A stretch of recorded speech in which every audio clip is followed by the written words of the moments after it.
What's up, guys? Welcome back to Newswave. Yesterday, a major deal did close for gaming, and it makes many people wonder what exactly is in store for one of the biggest publishers with EA now that they'll be incentivized to, I don't know, maybe look into those microtransaction things. Have they done that before?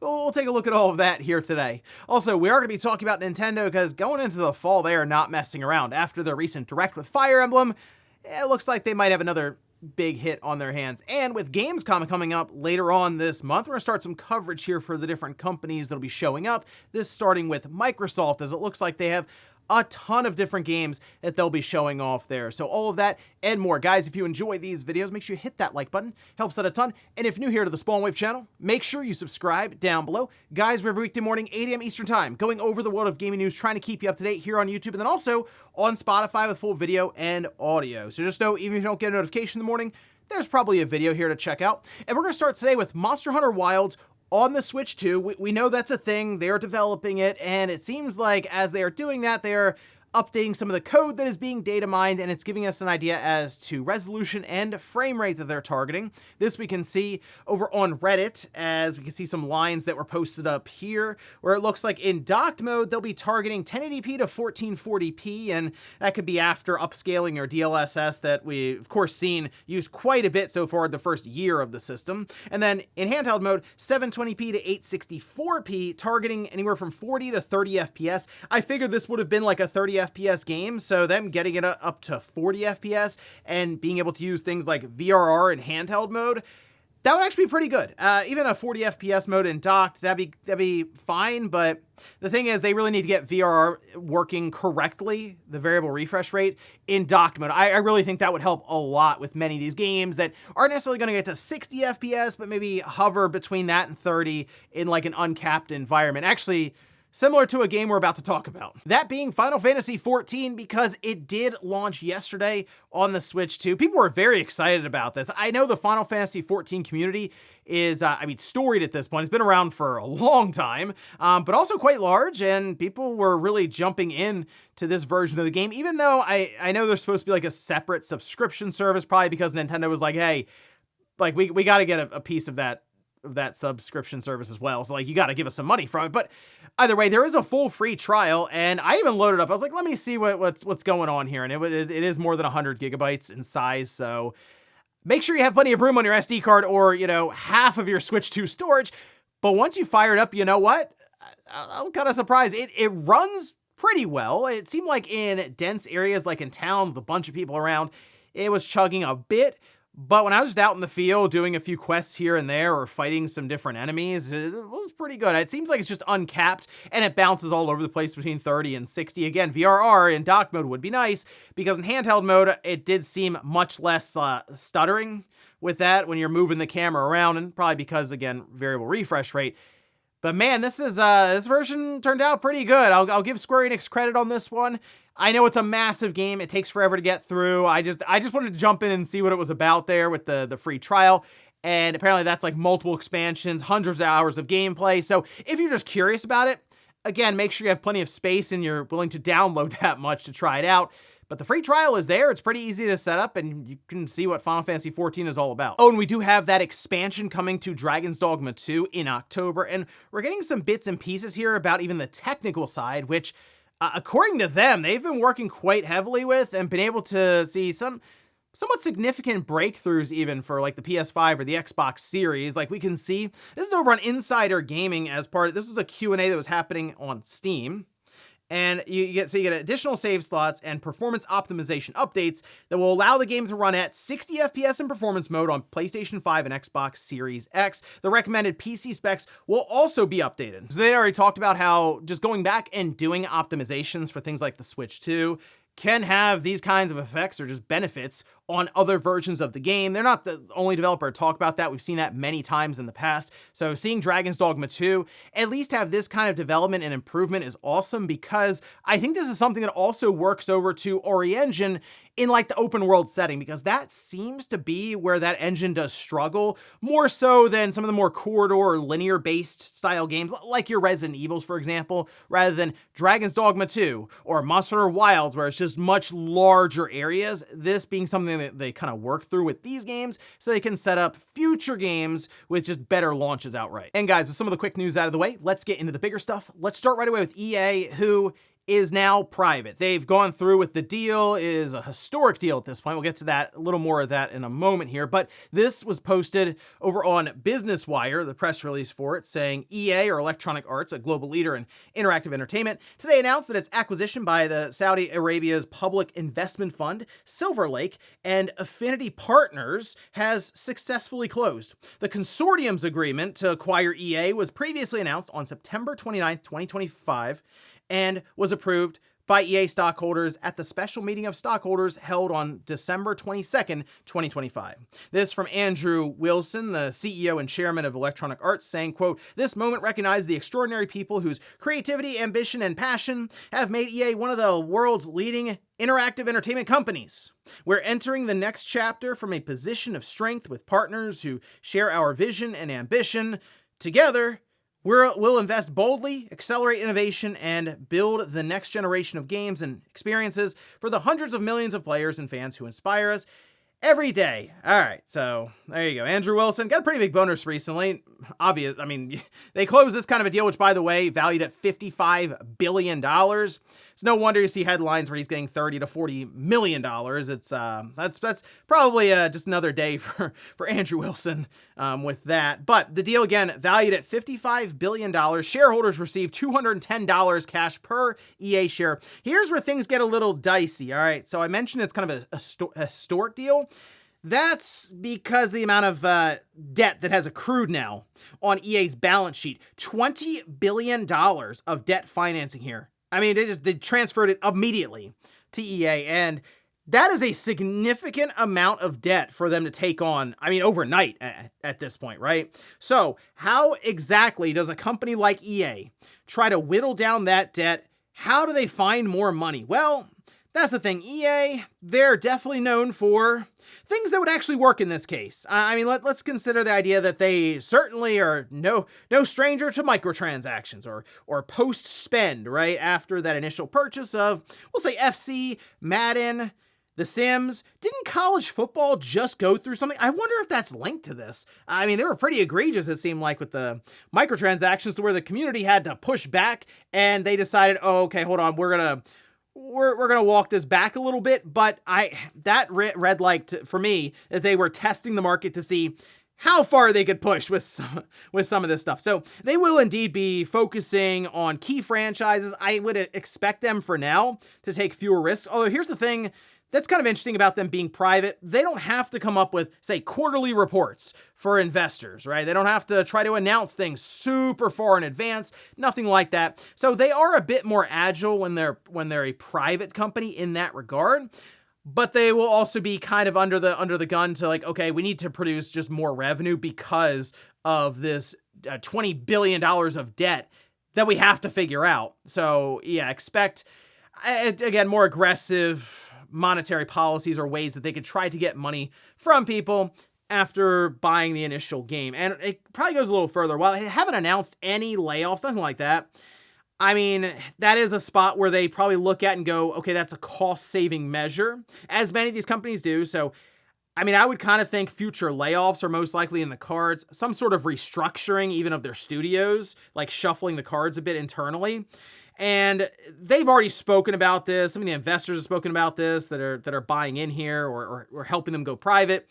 AI adoption, like I would heavily, and they don't have to say anything about it. They're going private. They can do things like try to leverage AI for productivity, and yeah, try to replace people, or of course even get things done faster. How will that work out? I don't know, because it seems like AI is a mixed bag as it is in like the corporate landscape. Some companies seem like they have worked well with it. Others are like, oh my gosh, we need to get everyone back because AI is doing some craziness. So it really is hard to say.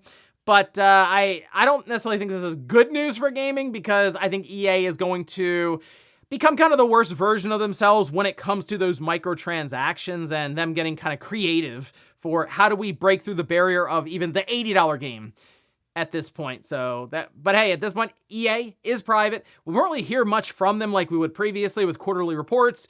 So we'll just, I guess, see what they have in store for us starting now, going forward with, I guess plans to pay off the $20 billion of debt. Next up, let's talk about Fire Emblem Fortune's Weave. Nintendo did have a direct yesterday. It's about 22 minutes long, and it had some interesting twists and turns in there. I will say, for the most part, looks like a Fire Emblem game, go figure, but it looks like a Fire Emblem game going to the next level and then some. I was pretty impressed by what I saw here, but we'll go down the list of some of the more important details that I gathered as I was going through that direct, okay? So we'll start here. The game itself is taking place with 4 main heroes, and we've already seen that. There's Kai, Dietrich, Theodora, and Leda. And so they have the heroic games that are being held, and they're all kind of entering for their own reasons. So there are 4 different stories you can take place here, and you can apparently play them in parallel. So you don't have to like just choose one and then the entire playthrough, you have to play as that person and that's it. No, you can jump between their different stories. That's kind of cool. So you have Kai, who they say is a young boy whose father is in prison, and you have to win the games, try to save him. Dietrich washes ashore and is like a warrior entering for sport to test his abilities. Theodora is looking to restore the honor of her goddess by entering the games and winning them. And then Leda, her father was murdered by an unknown assailant, and she learns the killer is entering the game, so she has to as well, of course, to avenge her father there. Okay, so you do choose party members when you go into matches, and I will say, when it started up, looks like a standard tactics-based Fire Emblem at first, and that's fine. I mean, they have swords, gauntlets, spears, axes, bows, bunch of weapons were shown here. Magic, also a big part. And then there was a random gun, which is pretty funny. There's already a lot of memes going around about her just having, I don't know, like a 9mm or something. But they did say, I noticed in the direct, that it's a special gauntlet. They didn't say gun. There's like, oh no, it's a special gauntlet. That's, I don't know, concealed carry or something, as it popped up out of nowhere. The terrain can give you advantages, so they show different percentages based on where you are, say, on the map. And you also have blaze arts, and these let you consume your soul for activating special abilities. They look quite powerful, but when they say consume your soul, they mean it costs your health points, so you can, I mean, even take yourself out of battle if you overuse it there. You can also rewind battle, though, so I guess if you mess up, you can go back several turns and then try to re-strategize, if you will, there. They show off some classes. They have Shido, Bardinger, Bishop. They all affect weapons, movement, and abilities. So they have like beginner classes, and they have some expert level classes that I guess you unlock and build up to. So it's cool, the idea of having a class tree then as well. And so you can spend time in training, exploring, spectating, shopping. This way you can build up all of your characters. And you have certification exams. These allow you to just unlock new classes. You can leave town though, so you're not like stuck to this specific town. And you explore an overworld map, so you're kind of going between different points, and time seems to pass as you go to each new point. Okay, so it seemed pretty straightforward then. All right, cool, new Fire Emblem game. We have our heroes mapped out, and then something weird happened in this direct. It looked like the film strip, of course, the effect they had, like started burning, caught on fire, and then all of a sudden a 5-year time jump, and they showed the story's true protagonist. Like this whole time we thought we had the 4 main heroes, those were our protagonists. No, we actually have one. And so you start the game in an apocalyptic future, it looks like, and you have 2 choices. You can face this demon god who's like the big bad of the game on your own, and it looked like he just got smacked immediately and lost. Or you can use time travel powers to change fates of the 4 heroes that we just spent the entire direct learning about. So you can assemble your team, I guess, there in the future and be able to take out the demon god. So that was actually pretty interesting twist there, I will say, and kind of flipped the whole thing on its head. So I do like that. That is cool. So we'll start there and then work our way back and try to help out Kai, Dietrich, Theodora, and Leda to get through their stories, get to the end, and help take down this big enemy. So that's, again, an interesting twist there, even for a direct in that case. Okay, it is coming out September 17th, digital at $70. Physical, it's $80. It will all be on the cartridge. No game key card here. There is a collector's edition for $120. If you are deciding to go the cheapest route, which is digital, just know the file size is 29.5 gigabytes. You can learn more about this. There's a developer article that'll be up September 15th. I like what I'm seeing here. Yeah, I mean, it looks like Fire Emblem, sure, But there seems to be a lot going on here. Sometimes, I will admit, it can almost be a little overwhelming, but I do like so far what they've shown, because it doesn't necessarily look like you have to dive into every single mechanic maybe to get through the different stories, but even just having one specific protagonist that they showed us at the end, I think even works to simplify it a bit more rather than having these 4 story paths. And it's like before in 3 houses, you pick one character and you just play through the game as them. And then, but you're always thinking, what's the other story? So you got to go through it again and again. I like that it does seem that there is a specific story for a single protagonist, and then you kind of go through and help these different heroes get to the end of the game, and then you win. So, okay, looks good. Visually, it looks good. I mean, the performance, what they've shown, seemed fine. It's a tactical RPG. It's like, okay, there's not as much necessarily that you need to worry about for like reaction time or being like some kind of Souls-like or something, but it looks good. And I mean, think about what Nintendo is setting up for the fall, okay, and then going into the end of the year. We have Fire Emblem, like a big time AAA Fire Emblem style game. You have the Duskbloods, and then Ocarina of Time Remake. Those are 3 big games lining up the rest of this year. So Nintendo, like I said before, they're not messing around, and now with Fire Emblem set up here, I know a lot of people were asking about Zelda. Well, the Duskbloods technically with the network tests coming up, and then it's going to be The Legend of Zelda. So Nintendo, they got some good stuff coming up here. Looking forward to Fire Emblem, and then of course hearing more about Zelda when they're ready. And in our last bit of news, let's talk about Gamescom. This will kind of be some ongoing coverage as we are hearing more and more about different lineups that'll be there with games.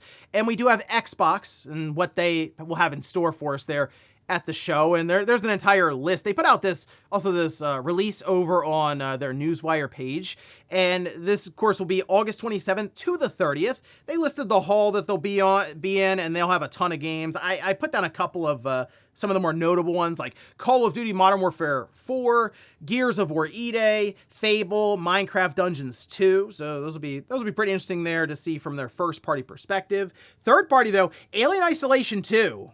Okay, so I guess we're going to see some coverage on that in roughly, 3 weeks or so from now, because when you see these games pop up, they're playable. So I assume there's going to be a bunch of like outlets and press there trying this game out. So we should get all kinds of previews, and that's at the top of my list here to see what exactly they have in store for us with that one. They also have a Nemo, which is that creature capturing game.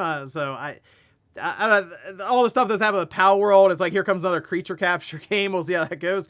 Bad Magpie, The Blood of Dawnwalker. That'll be kind of cool to see some full gameplay, like independent gameplay of that one. Castlevania Belmont's Curse, Metro 2039. We have Mudang 2 Hearts, Planet of Lana 2, Resonance of Plague Tale Legacy, Star Wars Zero Company, Stranger Than Heaven, Turok Origins, and Valor Mortis. So again, pretty good lineup here from Microsoft, and just having these different games there, you'll see coverage, as I mentioned, and I think Gamescom is going to be pretty good this year. They themselves have said it's massive, like a ton of people are coming out to it, more than ever, and I think it's also going to flow nicely in a Tokyo Game Show. So August, September, like going into the fall, we should see all kinds of stuff getting announced and discussed, and that is pretty exciting.